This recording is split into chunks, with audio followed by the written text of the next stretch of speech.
শ্ৰীকৃষ্ণস্তু ব্ৰজ পুৰজনম।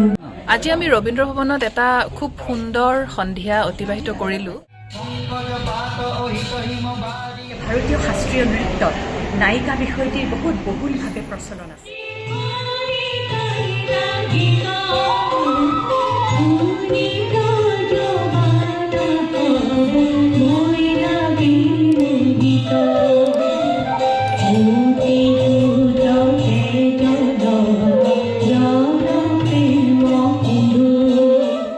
আঠটা নায়িকাৰ আমি ৰূপ দেখিবলৈ পাওঁ। সেই অষ্টনায়িকাক সত্ৰীয়া নৃত্যৰ মাজেৰে তুলি ধৰাৰ উপৰি আৰু দুটা খুব সুন্দৰ অনুষ্ঠান হৈছিল। এটা আছিলে জ্যোৎস্না অভিসাৰিকা আৰু আনটো আছিল পঞ্চনায়িকা।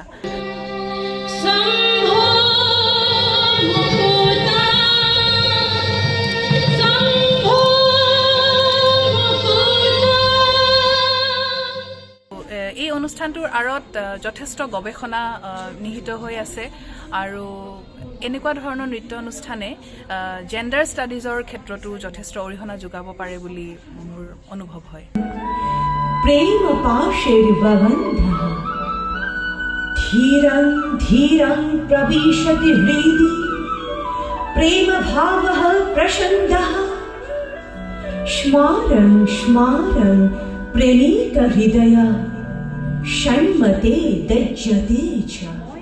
সত্ৰীয়া নৃত্যৰ অষ্টনায়িকাত 8টি ভংগী আচলতে সংযোজন কৰিছিলোঁ সত্ৰৰ সৈতে আলোচনা কৰি। তাৰো আজি প্ৰদৰ্শন কৰা হৈছে সেইসমূহ, আৰু যি জ্যোৎস্না অভিসাৰিকা নায়িকা সেয়াও চিত্ৰ প্ৰদৰ্শন কৰা হৈছে।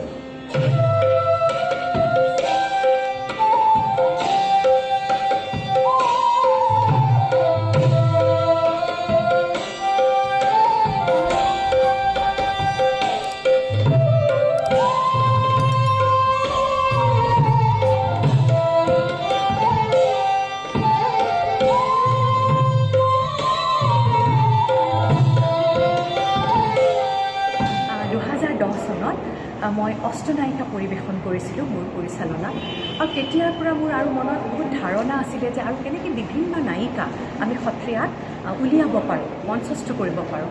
আৰু তেতিয়া দেখিছিলোঁ যে জ্যোৎস্না অভিসাৰিকা, গৰ্বিতা অভিসাৰিকা, তেনেকুৱা বিভিন্ন ধৰণৰ নায়িকা সত্ৰীয়াত আছে। আৰু তাৰপিছত যেতিয়া আজি 5 বছৰমানৰ আগতে মনলৈ এটা ভাৱ আহিল যে আমাৰ পুথিচিত্ৰসমূহ তাতোতো আমি বহুত নাৰী দেখা পাওঁ, আৰু তেওঁলোক নায়িকাই আচলতে, কাৰণ কোনোবাই আমি কান্দি থকা দেখোঁ, কোনোবাই শৃংগাৰ ৰসত থকা দেখোঁ। তেতিয়া ভাবিলোঁ যে এই নায়িকাৰ ওপৰতো কিয় কাম কৰিব।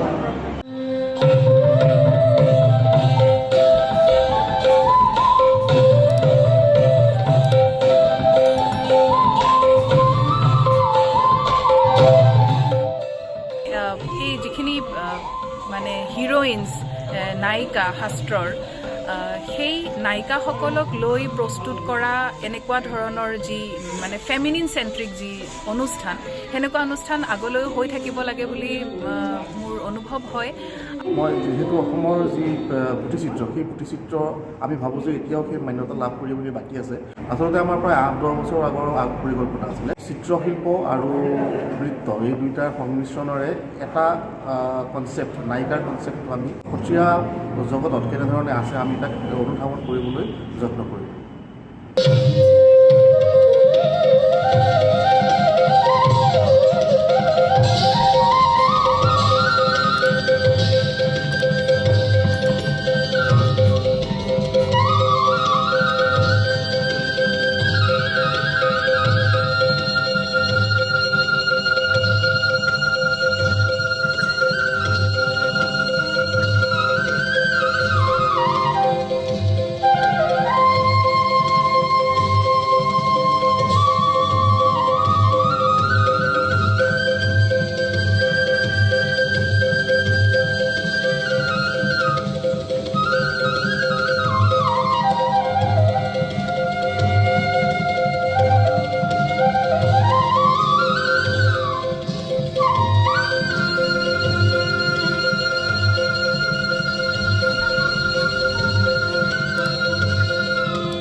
तुषाराभं